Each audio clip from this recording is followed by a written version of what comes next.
Assalamualaikum warahmatullahi wabarakatuh. Perkenalkan, nama saya Ibnu Syadan, NPM 192171018, jurusan Pendidikan Sejarah, angkatan 2019. Di sini saya akan menjelaskan mengenai objek kunjungan KKL yang telah dilakukan secara virtual melalui Zoom pada tanggal 25 Januari 2021. Di dalam video ini, saya akan menjelaskan tentang Museum Nasional, dimulai dari pengertian museum.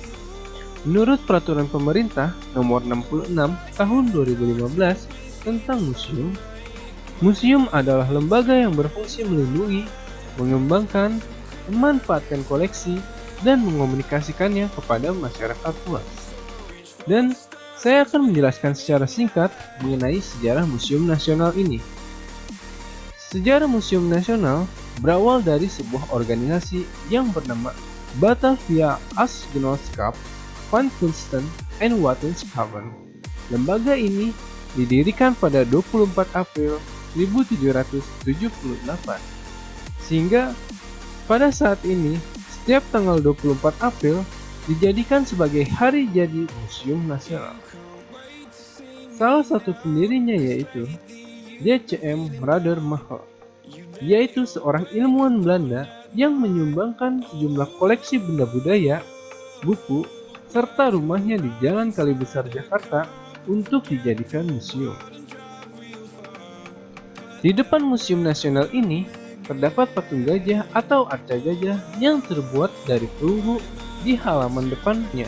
Arca gajah tersebut merupakan hadiah dari Raja Chulalongkorn dari Kerajaan Siam, Thailand, yang telah berkunjung ke Batavia. Pada tahun 17 September 1962, museum dikelola oleh pemerintah Indonesia, lalu namanya berubah menjadi Museum Pusat. Dan berdasarkan surat keputusan Mendikbud tahun 1979, pada tanggal 28 Mei 1979 ini, Museum Pusat ditingkatkan statusnya menjadi Museum Nasional. Museum Nasional memiliki koleksi lebih dari 197.000 koleksi yang diklasifikasikan menjadi 7 kategori, yaitu prasejarah, arkeologi, etnografi, geografi, sejarah, keramik, numismatik, dan heraldik. Dari 7 kategori tersebut, saya mengambil salah satu kategori, yaitu kategori prasejarah. Kategori prasejarah terdapat di lantai 1 gedung B.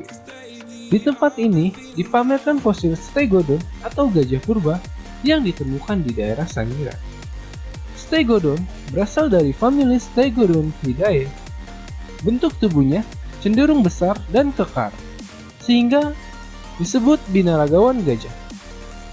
Jarak posisi gadingnya rapat sehingga belalai tidak bisa masuk penuh, seperti gajah-gajah biasanya. Mahkota giginya pendek karena lebih banyak memakan rerumputan, dan sudah punah sejak 125.000 tahun yang lalu. Di museum ini terdapat fosil tengkorak manusia purba Homo erectus.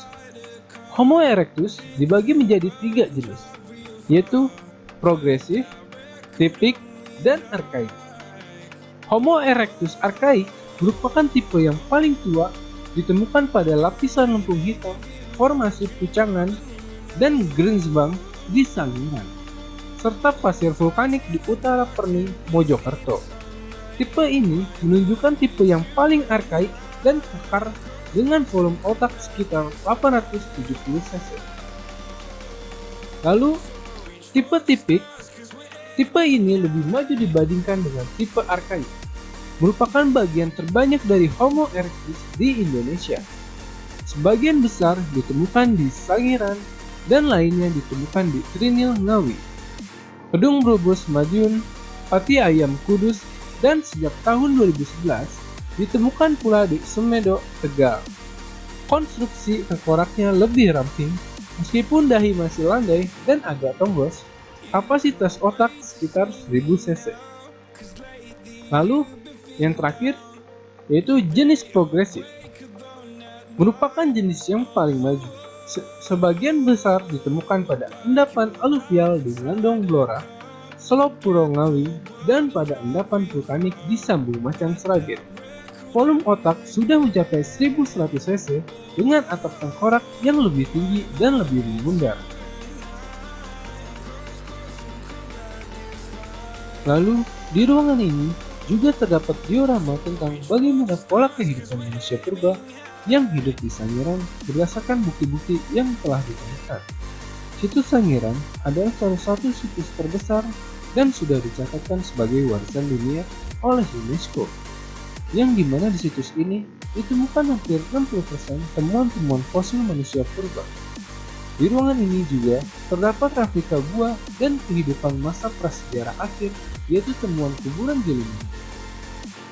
Tetapi yang ada di Museum Nasional ini hanya replikanya, yaitu replika penguburan secara primer yang dimana ketika seseorang meninggal akan dikuburkan sesuai dengan status sosial semasa hidupnya.